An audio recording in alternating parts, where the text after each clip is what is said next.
setelah terjadi perdebatan sengit, pada tanggal 22 Juni 1945 disepakati oleh NU Muhammadiyah Sarekat Islam, oleh Bung Karno, Bung Hatta, Bung Yamin, semua sepakat. Apa yang mereka sepakati, saudara? Bahwa Pancasila satu, ketuhanan dengan kewajiban menjalankan syariat Islam bagi pemeluk-pemeluknya. Ini sepakat, Bung Karno ikut tanda tangan, saudara.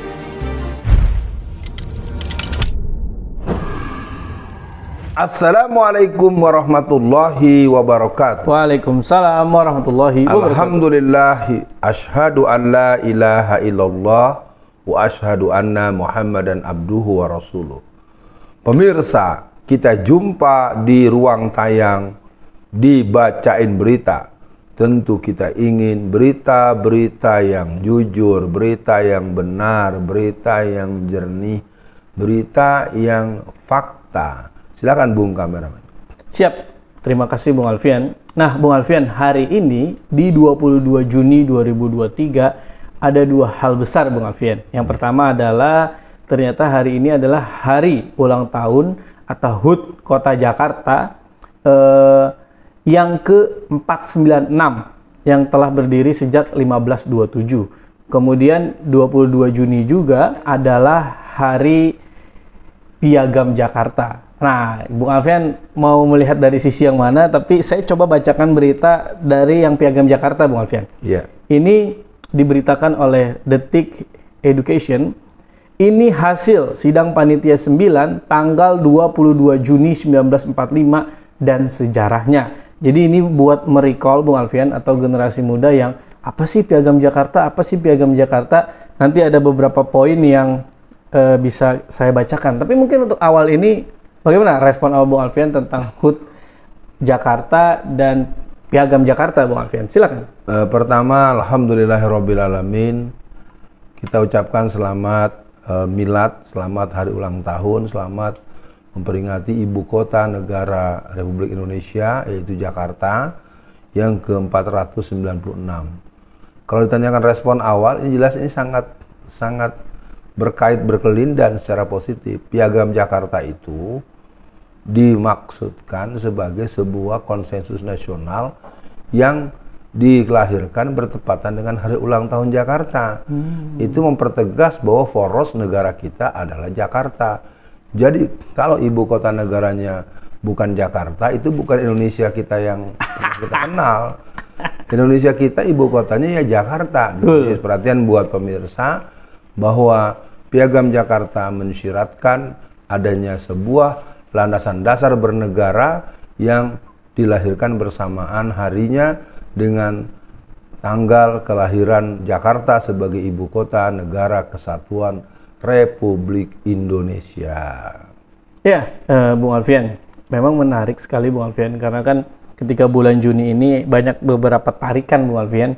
Seperti misalkan di awal Juni saja kita sudah dipaksa untuk merayakan acara Hari Lahir Pancasila versi yang 1 Juni, Bung Alfian. Iya. Nah, kemudian akhirnya orang lupa bahwa di 22 Juni itu ada Piagam Jakarta, dan juga akhirnya kita lupa bahwa di 18 Agustus ternyata adalah kesepakatan akhirnya, Bung Alfian ya.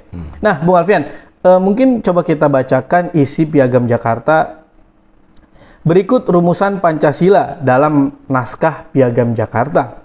Yang pertama, ketuhanan dengan kewajiban menjalankan syariat Islam bagi pemeluk-pemeluknya. 2, kemanusiaan yang adil dan beradab. 3, persatuan Indonesia. 4, kerakyatan yang dipimpin oleh hikmat kebijaksanaan dalam permusyawaratan perwakilan. 5, keadilan sosial bagi seluruh rakyat Indonesia. Rumusan pada sila pertama menuai kritik dari berbagai pihak karena dipandang memihak salah satu golongan.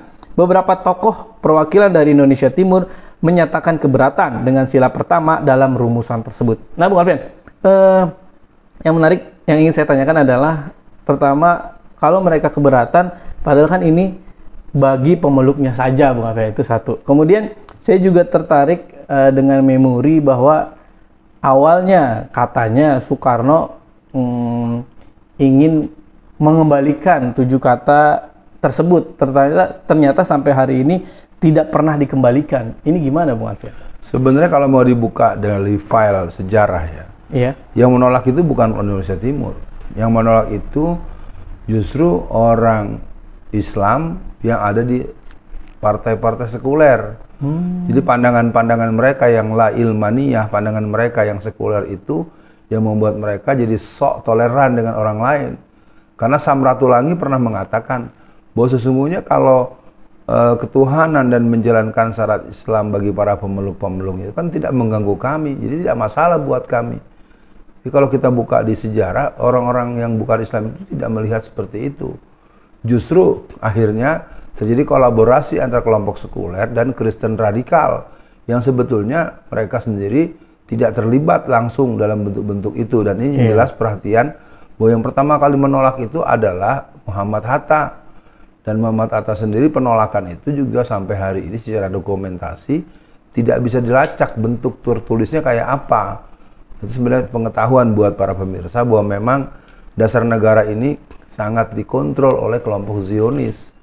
Yang perlu dipahami bahwa kita itu sejatinya bukan dijajah oleh Belanda, sejatinya dijajah oleh Prancis, Inggris, dan orang-orang yang punya tombol untuk gerakan Zionis internasional. Belanda hanya diberikan otoritas untuk menguras uang dan harta kekayaan, tapi tidak boleh memberikan peluang untuk munculnya kekuatan yang berhubungan dengan sistem politik, sistem ideologi. Dan ini mungkin jadi penting buat pemirsa bahwa memang sila pertama ini adalah sesuatu yang kalau mau kita buka-bukaan, dia merupakan produk Panitia 9. Kalau kita mendengar ketika ada yang namanya bubarkan konstituante, kembali pada Undang-Undang Dasar yang asli, itu kalimatnya jelas pada tanggal 5 bulan Juli tahun 1959 bahwa Pancasila yang termaktub dalam kembalinya ke konstituante atau Undang-Undang Dasar 45 yang asli itu adalah Pancasila Piagam Jakarta. Allahu Akbar. Dan itu tertuang sebetulnya. Nah, sebagaimana tadi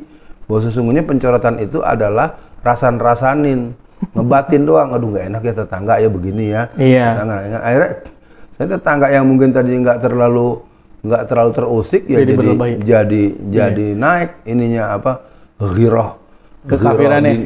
Ghirah kekafirannya atau ghirah diniyah merekanya itu ya, ghirah keyakinan adin mereka itu di situ jadi terusik.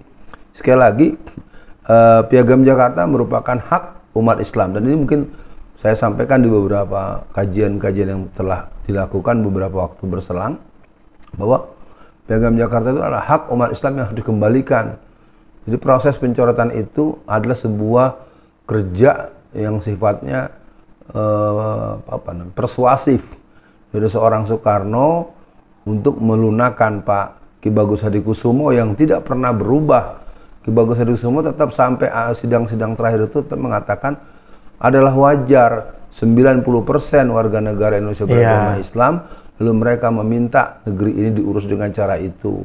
Nah, pementahan itu ya tadi itu, karena kelompok model Muhammad Hatta yang relatif dia tidak ada di garis kata Islam politik ya kan gitu. Nah, Soekarno yang dari jauh-jauh hari sudah mencoba bermain-main menggabungkan antara agama komunis dan nasionalis. Nah, Sakom itu kan memang sejak dia mendirikan PNI tahun 1927, konsep itu sudah ada di batok kepala dia. Nah, jadi saya pikir itu. Jadi untuk ulang tahun Jakarta yang ke-496 dan hubungan dengan Piagam Jakarta bagi masyarakat luas, pahami bahwa ini adalah hak umat Islam yang layak dikembalikan. Dan ini mungkin catatan khusus kepada Kasman Singondimejo yang dijadikan jembatan, karena Pak Kasman ini dulu kalau tidak salah saya memahami pernah jadi jaksa. Dia pernah jadi jaksa di masa kekuasaan Pak Karno. Jadi mungkin secara hubungan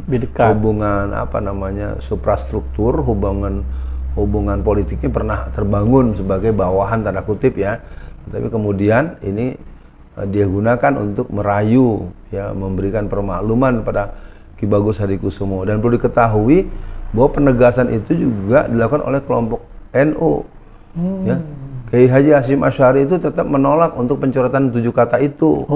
Ini perlu diketahui oleh masyarakat, dan memang the blind of history, pemahaman dan miskinnya pengetahuan tentang berbagai persoalan perjuangan politik umat Islam ini menjadi penting untuk dipelajari ulang. Dan yang jelas saya katakan dengan tegas, Piagam Jakarta adalah hak umat Islam yang masih sah dan halal untuk digunakan sesuai dengan hasil pertemuan para pendahulu. Mantap tuh Bung Alfian. Memang ini sebetulnya kata kunci, ada beberapa kata kunci yang Bung Alfian sampaikan yang sebetulnya jangan sampai dilupakan ya Bung Alfian oleh generasi selanjutnya gitu Bung Alfian. Nah, yang untuk Jakarta tadi saya menangkap ada Bung Alfian sampaikan ya kalau ibu kota bukan Jakarta bisa jadi bukan Indonesia lagi dong.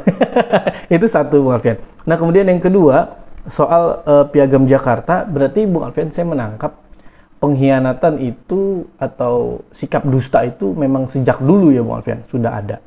Yang akhirnya ya kalau mungkin hari ini Piagam Jakarta diterapkan, saya yakin tidak akan seberantakan ini, tidak seberantakan hari ini Bung Alfian negara kita. Nah, untuk akhir sesi kali ini Bung Alfian, apa kata kunci yang ingin Bung Alfian sampaikan kepada penonton channel Bung Alfian? Karena mungkin Bung Alfian ada yang baru lulus SMA atau yang mungkin dia belum paham bahwa ternyata kita dikhianati oleh Soekarno tidak mengembalikan 7 kata tersebut.